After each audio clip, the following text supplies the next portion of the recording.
Hey guys, so I don't know if you have ever heard of the books called the Left Behind books, or it's a series of books actually, and they were written for adults and children. So there's obviously different series, like depending on how old you are, and these books are about the so-called rapture. Now, I only heard about this yesterday, and I was so shocked about it. Um, so I thought explore this a little bit deeper. Well, it shocked me, but it didn't surprise me. Let's just put it that way. Um, and also, before I start, I don't think we've got things like that in Europe. Um, America seems to be really. I don't know why that is, by the way, but it's it's like they're indoctrinating the children with fear really early on in America, like the Christians, I say Christians, but I think they've got the evangelicals over there. I'm not sure how it works over there, but there's a lots of different cults over there as well. Yeah, so that's something I don't know about, but I will have a look at the Left Behind series now and to see really what this is about. And first 5 minutes that I've looked into it is just shocking. Okay, so let me share with you what I found.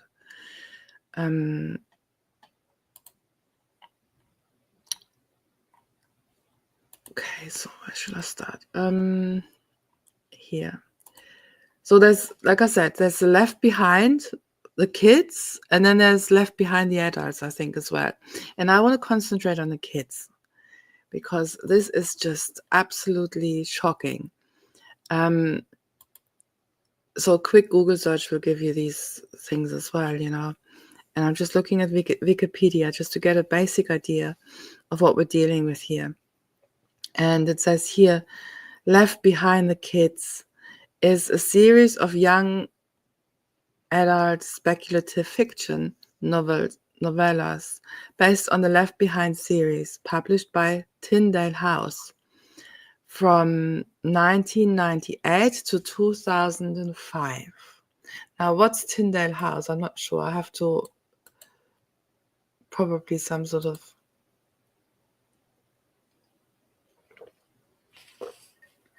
a quick search. Tyndale House, Cambridge.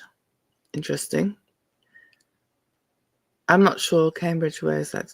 I mean, it's definitely England, yeah.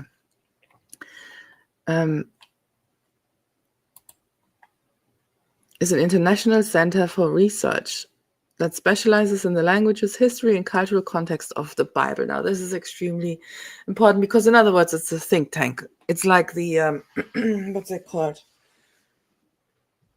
The Tavistock, okay?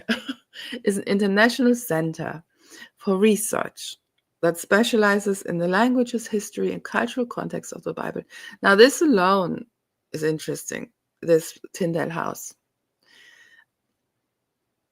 It goes on and says, through our specialist biblical studies library and residential accommodation, we bring together outstanding Christian researchers from around the world to promote biblical understanding in the church and beyond. The Tyndale House Library is essential to our work and vision of a world that takes the Bible seriously. And again, before I continue, I'm not here to trash the Bible, or I'm not here to say the Bible isn't true. I need to repeat this in all of my videos that I do believe that the letters that were written by the 12 tribes, for the 12 tribes, in the time of the Christ, they're all true, and I believe that the Christ came and so on. But of course, they were all put in a book and then sold to us as, this is for us today, which this is where actually the lies begin. So going back to the books, yeah. this is to the Tyndale House. This is a think tank for sure, for sure. Just looking at it now, first few seconds, I can tell you this is a think tank. But what I mean by that is pushing out psyops. What I mean by that is it's trying to change the masses' behavior, the way of thinking, and control them through fear, of course, which is one big thing that the Bible controls people, as we will see in a minute. So let's go back. So this Left Behind series.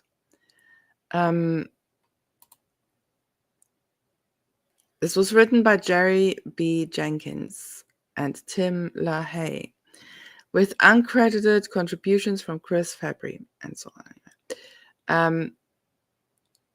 The Kids follows a group of young Christians as they experience the rapture and great tribulation.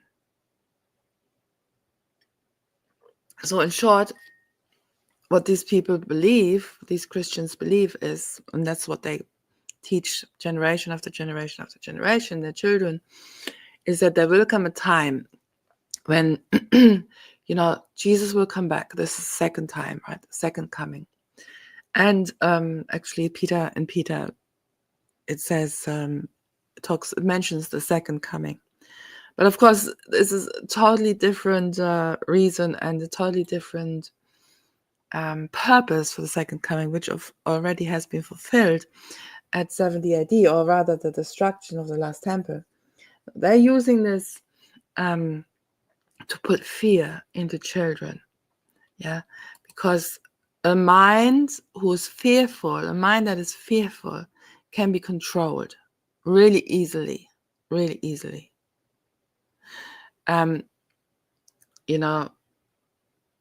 Would also be interested to look into fables for children, which also puts a lot of fear into children, by the way. But of course, we're staying here with this book now, Left Behind series. And so in this series, the children are being taught that there will come a time when the world will be destroyed, first of all. But before that happens, everyone who God loves will be taken up to God and saved and rescued.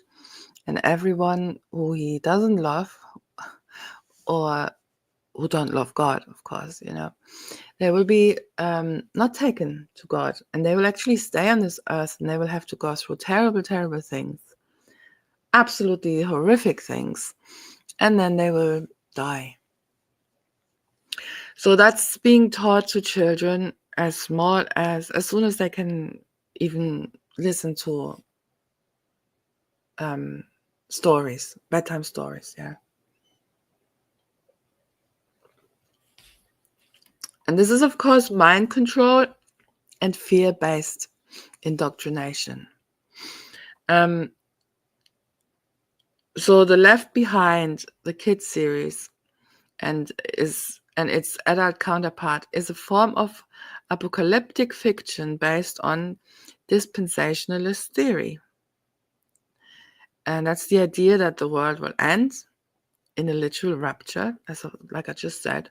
Only the saved will be taken to heaven, and everyone else will suffer horrific events and judgments on earth from this terrible, terrible God who's always been out to destroy people who don't do what he tells them to do. And this is, of course, all based on the Bible, right? But of course, this has been used, these scriptures have been used and twisted. And so you hear, even today, you hear, that's why I'm mentioning America. I'm not sure, but I've never heard it in other countries, really. But America seems to be really under a big mind control in that respect. They're saying that, they go out on the streets as well. And, we do have that here in England as well, but it's different. They say, the world is coming, the end of the world is coming, stop sinning, you have to read the Bible and check the boxes, and Guys, if this sounds, if you are getting agitated when I'm talking about these things, then there's a reason for that, okay? But let's stick with it and see what comes of it, okay? Because to get rid of mind control or to counteract it, it's going to be painful and it's going to be, it's not going to be pleasant. So, and if I'm talking BS, then just tell me, in the comment section, but don't just say, oh, you're talking crap. Tell me why. So we can have a discussion about it, and so we can let the light of God, the truth, shine in the darkness and reveal all the lies. Okay? Very important. So what does that even create in children? It creates, for example, a fear of abandonment. So children are taught that if they quote unquote sin, which in itself is a discussion for another day, for another live stream, because they just say, oh, stop sinning. They don't understand that sin was a spiritual enemy of God, just as death. The Bible talks about sin laying at the door like a predator. And Jesus came to destroy the works of the devil, which was, of course, sin and death. So it's far, far deeper than they understand. But children are being taught, just stop sinning, stop taking that cookie, stop doing this and that. Because if you don't, you're going to burn forever. You're going to be left behind and then you're going to burn. So, children are being taught that if they sin or fail to say the right prayer, God will leave them behind. God will leave them. He will leave them behind. Isn't that terrible? What a terrible thought to have as a child. It really is. This fear of abandonment is when you lay that so early on in childhood. Personally speaking, I'm also a therapist. I was trying to be a therapist. This is, what's the word? Affecting your attachment, healthy attachment to people. It's going to be a fear-based attachment. And that's why people, you can hear actually ex-evangelicals, evangelists, whatever they call themselves, they talk about how these books even traumatize them, or that theory that the world will end and God will leave them behind, or the people that they love, they will leave them behind. And it's just horrific what happens to these poor children. So it creates a fear of abandonment. And this is the basic, the foundation that the rest of this religion is built upon, fear of abandonment. And then, of course, also eternalized shame and anxiety. Because children start to believe that normal childhood behavior is damnable. They don't understand that. So, like stealing a cookie from the cookie jar, suddenly this is no longer for a normal child. A normal child is taught by the parent, no, you don't do that. And you learn how to contain your desires, your fleshly desires as a child, to keep it in the biblical perspective. We learn that as children, as we grow older. That's the whole point of learning. But when we're being taught that stealing will actually result in the death of yourself, a horrible death, well, actually you never die, you've been tortured forever, or the death of your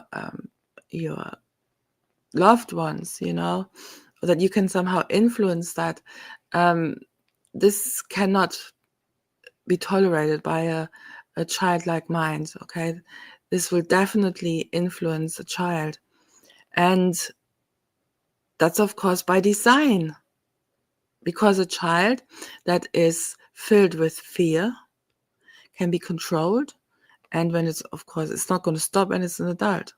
Yeah. But it becomes an event, a Christian. That thought of, oh, the end, the world will end. I'm going to have to find the right doctrine now. I'm going to have to find the right church, and I'm going to have to read my Bible and copy it, and I have to warn others about it. And you see people in the street really believing it, that they have to share Bible scriptures with people, so they will not get burned forever and tortured. So what else does this belief system create? Well, so we had fear of abandonment, we had internalized shame and anxiety, but also obedience through terror. Now, this is a big one as well, because children, as children, Jesus even mentioned it. He said, a childlike faith, a childlike faith believes. There's no fear in it. When you say something to the child, it believes it. But what this does, this obedience through terror, it actually robs children of that faith so early on, and it conditions them to believe or burn. You must believe or you burn. This childlike faith that children have is literally attacked with that, and destroyed, really, or attacked anyway, greatly attacked. So it has the opposite effect on on what the adults or the parents want the children to have. They want the children to grow up as Christians, to have this faith in this one true God, or rather in this one true religion.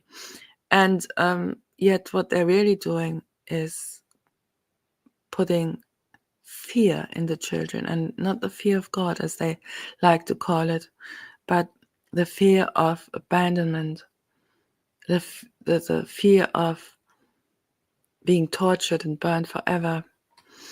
It's quite horrific. It's, when you think about it and you break it down. And I'm not even looking at other religions. I'm just concentrating on Christianity right now. Maybe in the future, Definitely Judaism. I'm looking into that as well, because it's so closely linked to this type of Christianity that we, for example, see in America, which of course is also going into Europe, but it's not as extreme. But I think it comes or originates from America, maybe. But yeah, that's why they have such close links with Israel.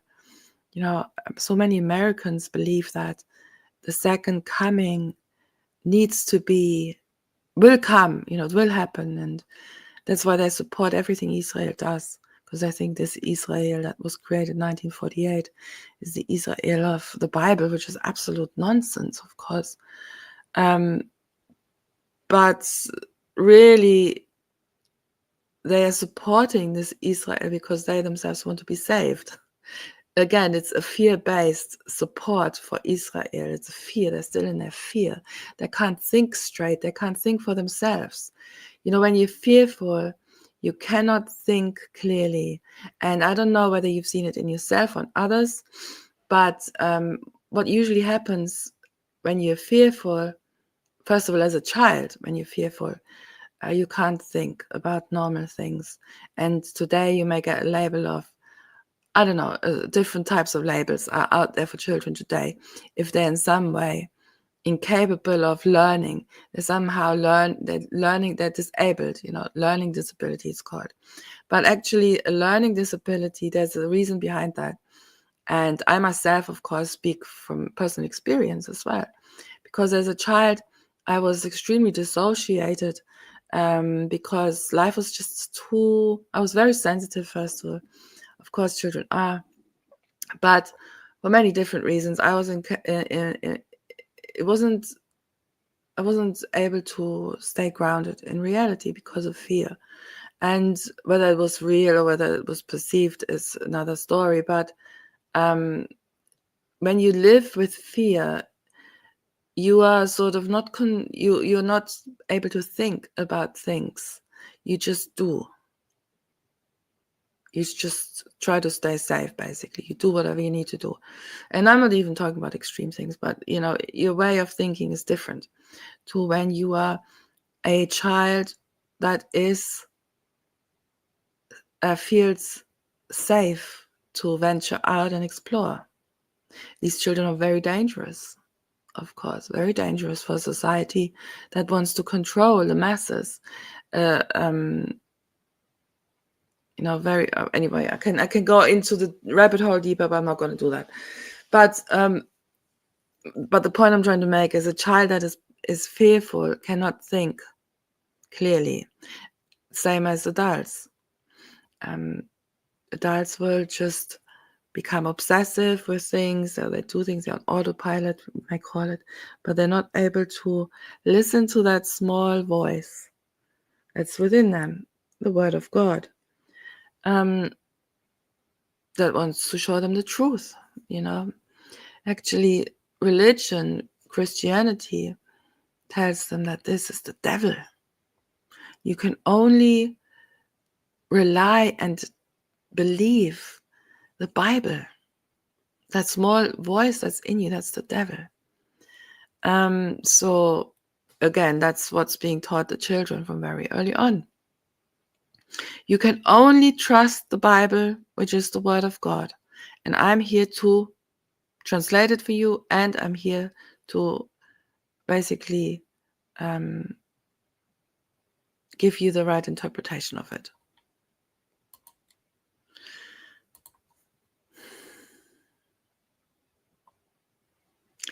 So the stories, of course, they describe terrifying end-time scenarios, parents vanishing, plane crashing, children are left alone, the Antichrist rises, friends are dying. And these images are burned into these little minds, young minds, often without age-appropriate context. So the books, they frame world events like wars, disasters, disease as proof that the end is near, encouraging a constant state of paranoia and urgency. And as adults, of course, they don't lose that. So every time you hear of a war or you hear of a disease, straight away you hear the religious saying, this is the end times. This is the end times. We're all going to get the mark of the beast now. We're all going to die. Every single time throughout the generations. But of course, the second coming of Christ never happens because it's already happened long time ago when the temple was destroyed, the last temple. But again and again, this fear pops up. And that's why we've got all these false prophets on YouTube and churches, wherever. And hundreds of thousands of people follow those people that talk about, oh, there's a war coming, and this is the end of the world. And they get into it, and there's no stopping them. You show them that, look, this prophet that you're following actually prophesied falsely. But that doesn't matter to those people, even though their own authority, the Bible tells them that a prophet who prophesies falsely is not really a prophet. They don't care. They want to have this narrative continued that they learn as children. They want to hear about it. It's a fear-based attachment, It's a trauma bond. Which is, again, I can go down that rabbit hole. It's just Google it, trauma bond. But it's a huge mind control that starts in childhood.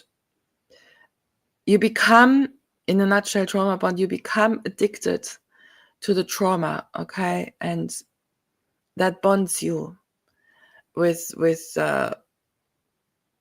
in this case, that's your life, it gives you purpose.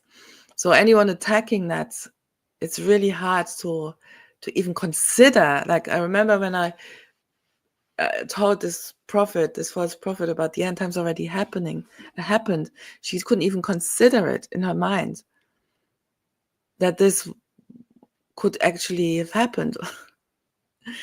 Yeah, it's a stronghold for sure. So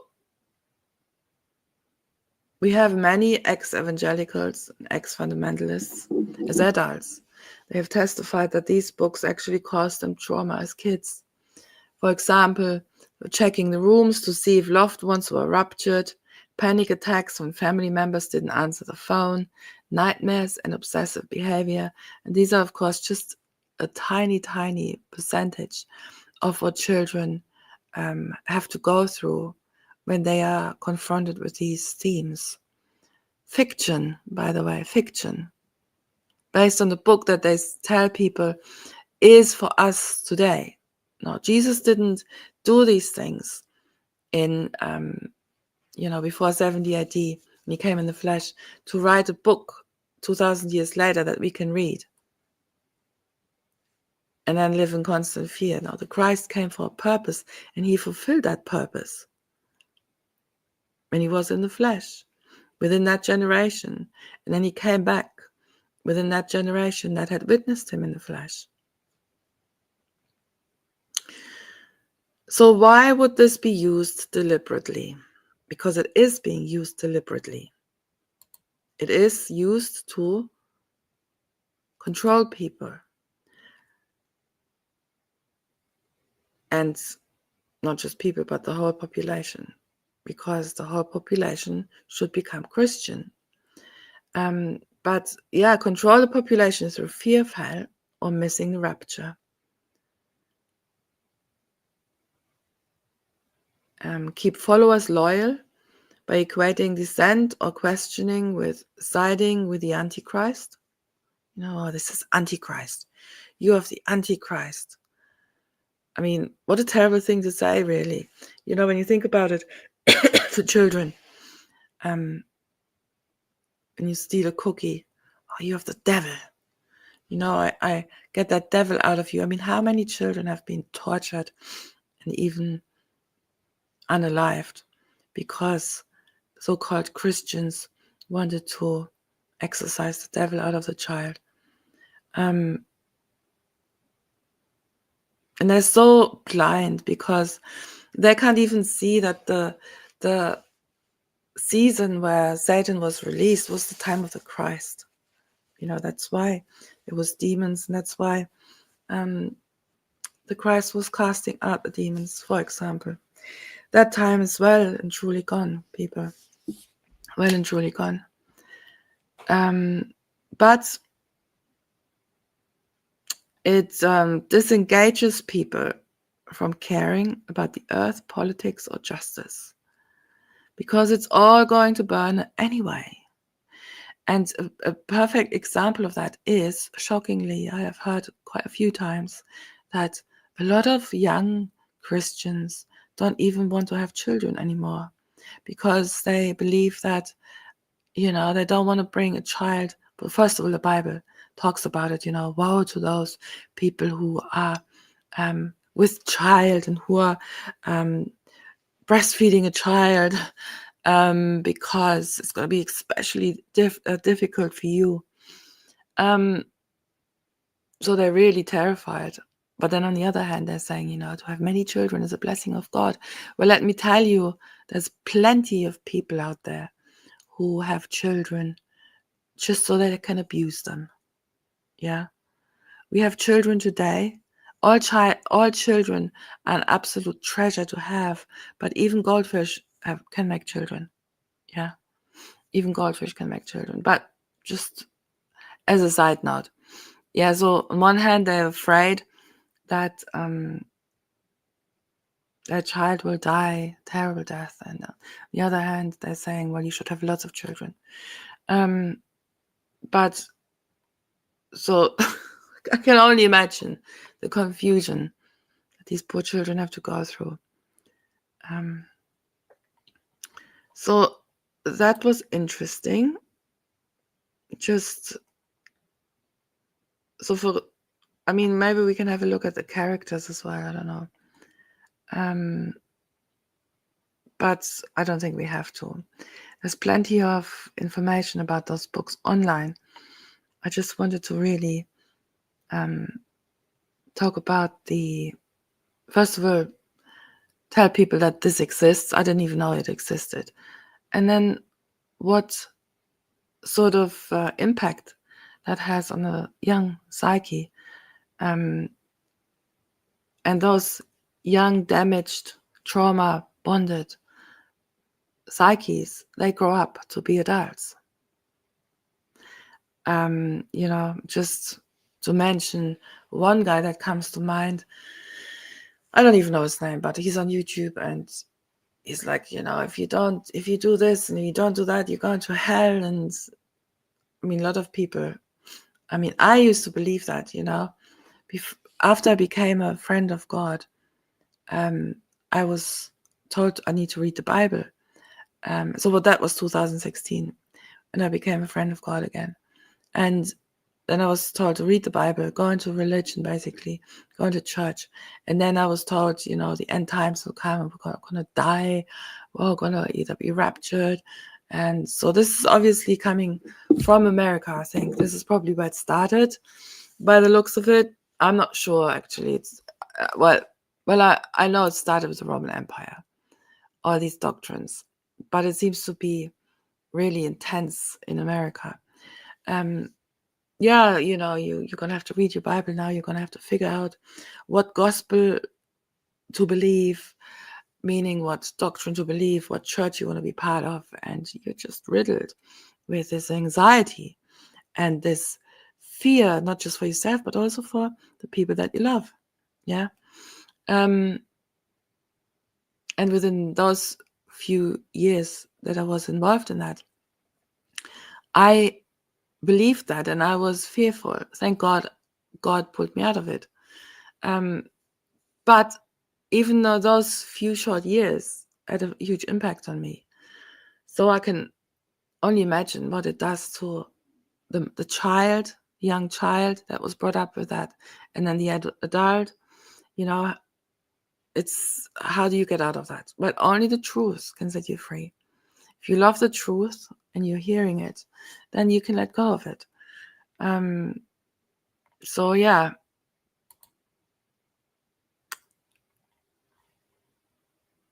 I think that's all I want to say for this morning. I hope you have a lovely day, everyone. And we speak soon. God bless.